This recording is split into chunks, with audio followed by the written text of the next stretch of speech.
Olá amigos e amigas do canal Geek, eu tô hoje aqui para falar a respeito de curiosidades. Lembra que eu falei para vocês que teríamos vídeos a respeito de curiosidades? Bem, esses vídeos de curiosidade normalmente serão um pouquinho maiores do que os nossos vídeos convencionais, ok gente? Mas então, sobre o que a gente vai falar hoje nas nossas curiosidades.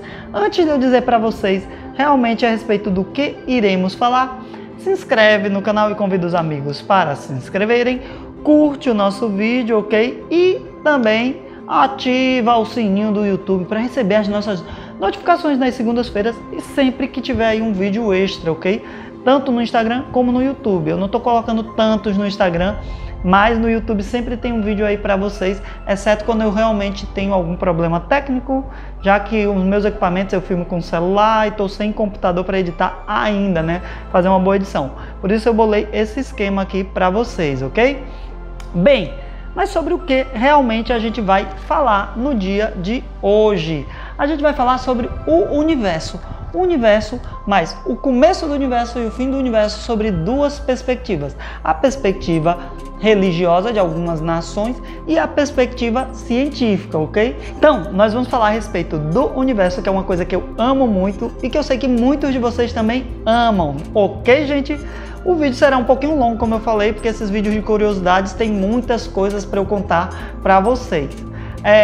Bem, a teoria, né, do Big Bang é a teoria mais conhecida e a mais aceita cientificamente para a origem do universo, onde se diz que o universo realmente ele estava todo concentrado em um pequeno ponto e que esse ponto ele chegou a um, digamos assim, um colapso, né? Ele entrou em um colapso e pá, houve a grande explosão, que é o que realmente significa esse Big Bang, né? A grande explosão, e ela deu origem a tudo, a toda a matéria, a toda a energia visível e não visível existente no universo. O que diz a Bíblia? No princípio, criou Deus o céu e a terra. Havia trevas sobre a face do abismo, mas o Espírito de Deus pairava por cima das águas. Disse Deus, haja luz, e houve a luz. Viu Deus que a luz era boa e fez a separação entre a luz e as trevas. Então, se vocês notarem, mesmo tendo esse aspecto religioso, há ainda uma conexão com o Big Bang, né? No início, nada existia, era o vazio. E a primeira coisa que se fez foi a luz, né? A grande explosão que gerou todas as coisas que existem, porque é onde tem terra também a gente pode entender como universo aí nessa época.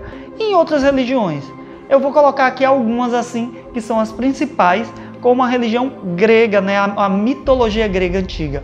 Como surgiu o universo a partir do mito grego antigo. E aí a gente tem aqui o caos primordial. Segundo os gregos, o universo no início era o caos, que era uma divindade super poderosa e realmente da desordem.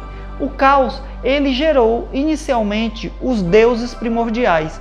E os primeiros deuses primordiais foram Erebor, que era as trevas, né, a profundidade do universo mesmo, o vazio profundo, e Nix, que era a noite, mas era a noite mais estrelada. Então esses foram os primeiros deuses criados após o caos.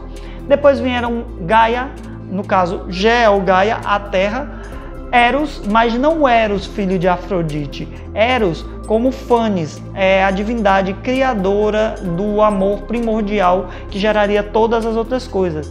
E Tártaro, que seria a profundeza, as profundezas do inferno.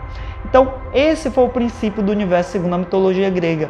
No início era o caos e depois isso começa a se organizar. Sempre na mitologia grega há várias versões porque havia muitas cidades-estados na Grécia e muitas delas tornavam as histórias invariantes. Então nós temos a origem grega 2, que segundo o princípio universal existia o ovo cósmico, o ovo que se gerou aí durante o caos, e desse ovo cósmico se gera Fanes, esse deus aqui, que também pode ser chamado de Príapo, um Príapo primordial, não aquele Príapo de origem posterior, ou um Eros primordial também, então um Eros que veio antes do Eros, filho de Afrodite, também era chamado de Fanes, que era a luz primordial. Então foi esse Fanes que iluminou, né, uma grande explosão e causou ordem nesse universo, nesse caos. E ele também dividiu Aion, que é a eternidade, e Anarchy, que é o inevitável, o destino, né? Era a divindade primordial do destino.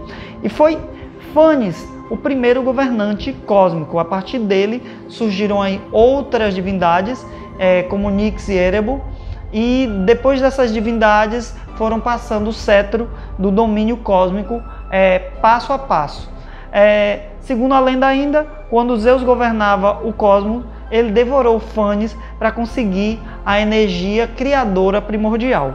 Bem, isso é bem estranho porque eu não sei como Phanes, um deus primordial aí tão poderoso, poderia se deixar ser engolido por Zeus, né? Mas lembrando que mesmo sendo engolido, o deus não morria, né? Ele não morria, já que os deuses gregos eles são realmente imortais. Outra origem interessante é a origem egípcia, né? Sempre a gente fala dos deuses do Egito.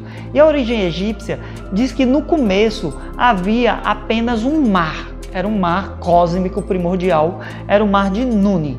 E esse mar, ele gerou uma grande explosão que criaria todas as coisas. E dessa explosão surgiu o deus primordial, Atum, que depois se fundiria com Ra, né, Amon-Ra, o deus do sol. E foi Atum que deu origem, na realidade, a todas as coisas e todas as divindades que existem a partir da energia de Nun, do mar, né? Foi ele, na realidade, quem gerou essa explosão que originou todo o cosmos. Então, a origem do universo é essa. Mas e as teorias físicas para o fim do universo? Sim, o universo vai se acabar um dia, gente. E quais são as principais teorias do fim do universo? Bem, não se preocupem porque isso só vai ocorrer daqui a bilhões de anos, segundo os cientistas.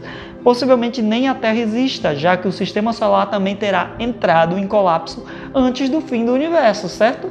A primeira teoria é a teoria do buraco negro, que eu vou mostrar para vocês assim, bem rapidinho. A teoria do buraco negro diz que já é sabido que vários centros de galáxia, né, o meio das galáxias, essa área central, são buracos negros imensos e massivos. E como vocês devem saber, os buracos negros eles são formados a partir de grandes estrelas que um dia morreram, e aí a densidade dessas estrelas é tão grande que ela dobra no espaço-tempo e devora todas as coisas que existem.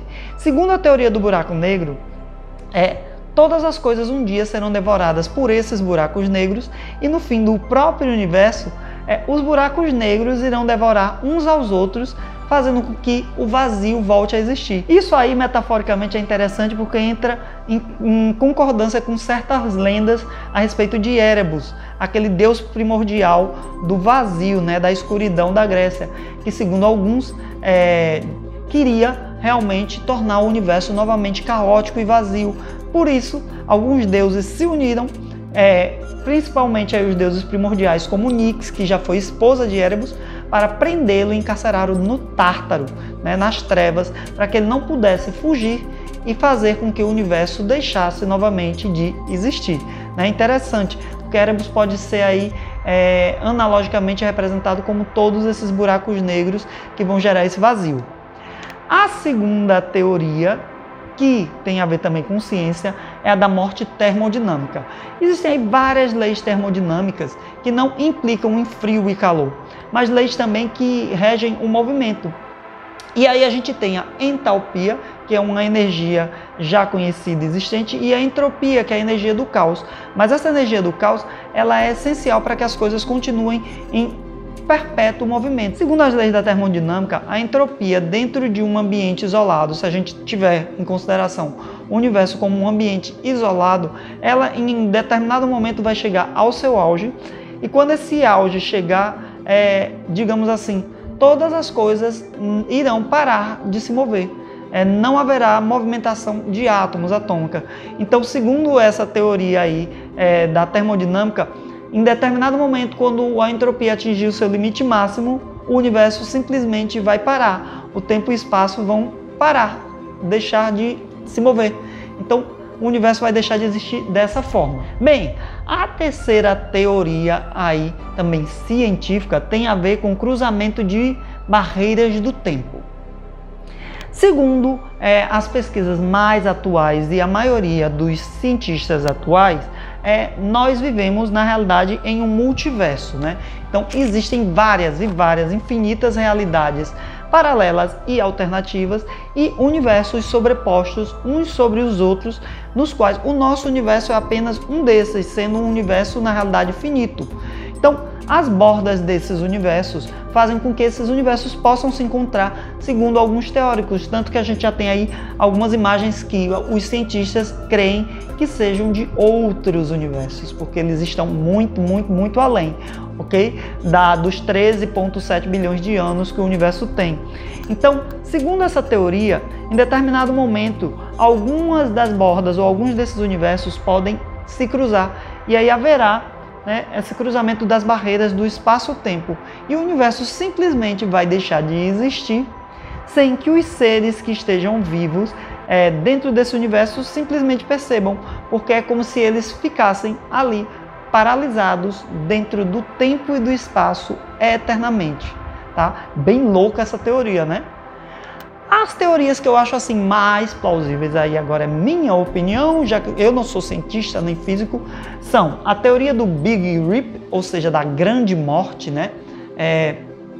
Essa teoria diz que o universo, a energia escura, que corresponde a aproximadamente 70% de tudo que existe no universo, mesmo sendo uma energia muito estranha, tá? Essa energia escura, ela é uma energia muito estranha, em que a gente não consegue decifrá-la como matéria, mas que ela existe nesse universo e ela tem um grande poder dentro do universo. Então, digamos, tudo que a gente conhece como o átomo, né? A energia atômica, a matéria, ela corresponde a muito pouco do universo, e a energia escura corresponde à sua maioria. E ela faz com que os astros e os próprios átomos se afastem. Segundo essa teoria, em determinada época, né, quando o Big Bang se forma, essa energia que começa a espalhar todos os átomos e formar, a partir da matéria primordial, as galáxias, o universo, a Terra, nós. E essa energia continua fazendo com que as galáxias se afastem. E chegará um momento que esse afastamento causado pela energia escura será tão drástico, que todos os átomos vão se romper e acontecerá aí o Big Rip, que é uma grande explosão, né, que vai desintegrar tudo, inclusive o nosso sistema solar, nossa galáxia e tudo mais, né? Todas as estrelas aí que existem, tudo vai deixar de existir. E aí não se sabe ainda se após isso um novo universo se formará. Mas essa teoria eu acho bem plausível realmente, tá? E a teoria que eu acho mais plausível, e é por isso que eu deixei por último, é a teoria do Big Crunch ou Big Bounce. Essa teoria do Big Crunch tem a ver com a grande retração ou contração novamente e um universo cíclico, como se explica aí algumas religiões antigas, tá? Muito antigas mesmo. Elas dizem que, por exemplo, a gente teve um Big Bang, a energia escura fará com que o universo se expanda até determinado limite e depois ele volta a se contrair novamente em um único ponto, causando aí, essa contração vai causar a destruição de tudo, tudo vai se concentrar novamente num ponto ínfimo para haver um novo Big Bang e o universo ser reconstruído, e as 10 trilhões de bilhões de estrelas já conhecidas vão todas se espremer em um único pontinho menor do que a ponta de um alfinete. Imagine a massa de todo o cosmos na ponta de um alfinete. E essa teoria vai de encontro, né? Se encontra na realidade, ela combina bem com algumas teorias da mitologia hindu. E aí eu não coloquei a mitologia hindu no começo porque eu queria falar para vocês dessa criação do universo segundo os hindus da seguinte forma. Na religião hindu, existem uma trindade, digamos assim, que seria os deuses Brahma, o deus criador, Shiva, o deus destruidor, e Vishnu, o deus conservador, tá? O deus que conserva. Segundo a mitologia hindu, quando Brahma tinha um grande poder, né? Hoje em dia Brahma, nessa religião, ele está um pouco relegado, mas num passado bem distante, Brahma era tido como uma entidade mais poderosa, porque ele era o criador do universo. Agora a gente tem Vishnu e Shiva, que são mais adorados, porque enquanto um constrói, o outro destrói, gerando esse ciclo eterno no universo. Então, como a gente vive dentro desse universo cheio de transformações, com o passar do tempo, Brahma foi um pouco relegado, já que ele não, segundo as teorias da religião, influi diretamente no universo, tá? Mas Brahma, na lenda hindu, ele cria o universo e todos os deuses e todas as coisas vêm a partir dele. E aí, quando ele cria esse universo, ele simplesmente relega as suas funções a Vishnu e Shiva e ele vai descansar. E a gente tem aí um Kalp, ou dia de Brahma, que corresponde a bilhões de anos. Enquanto houver o dia de Brahma, o universo ele existe. E aí, quando Brahma dorme e chega a noite de Brahma, acontece que o fogo divino, ele consome todo esse universo, para que Brahma desperte novamente no outro dia e gere tudo novamente, um novo universo. E esse dia de Brahma, como eu disse, dura bilhões e bilhões de anos, tá? Muitos bilhões de anos. E segundo a teoria, Brahma irá continuar criando o universo, toda vez que o universo é destruído, até completar 100 anos, tá?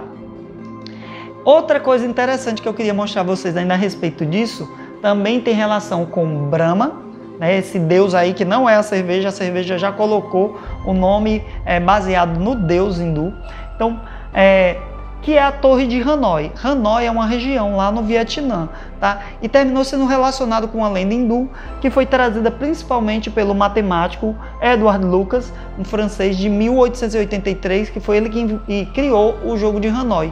Segundo alguns, ele viu a lenda de Hanoi lá, soube da lenda de Hanoi, e aí ele criou o jogo. Esse jogo de Hanoi consiste em você ter 3 pinos, tá? E você ter que passar as peças de um pino para o outro, sem colocar as peças maiores sobre as menores, até conseguir passar todas as peças.